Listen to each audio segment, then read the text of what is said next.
অর্থনৈতিক শক্তি, নার্সিং সেবার ভিত্তি।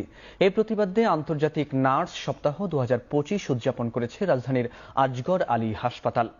অনুষ্ঠানে আজগর আলী হাসপাতালের নির্বাহী পরিচালক প্রফেসর ডাক্তার জাবরুল এস.এম. হক রোগী এবং নার্স উভয়ের প্রতি আরও বেশি সহানুভূতিশীল হওয়ার আহ্বান জানান। এছাড়া head of operation Morshed Ahmed Chowdhury স্বাস্থ্যসেবায় অবদানের জন্য নার্সিং টিমকে অভিনন্দন জানান। অনুষ্ঠানে কনসালটেন্ট, চিকিৎসক, নার্স ও প্রশাসনিক কর্মকর্তারা উপস্থিত ছিলেন। র্যালি, কুইজ প্রতিযোগিতা, নার্সিং মডেল, স্বাস্থ্য সম্পর্কিত প্রশ্নোত্তর পর্ব ও সাংস্কৃতিক অনুষ্ঠানের মধ্য দিয়ে শেষ হয় আন্তর্জাতিক নার্স সপ্তাহের অনুষ্ঠান।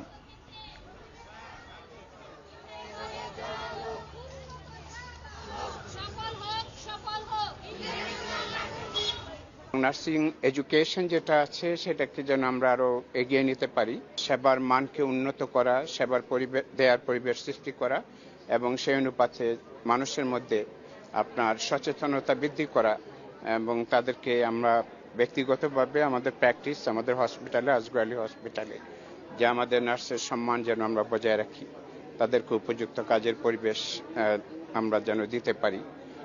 আমরা সব দিক থেকেই লক্ষ্য রাখছি এই ব্যাপারটা।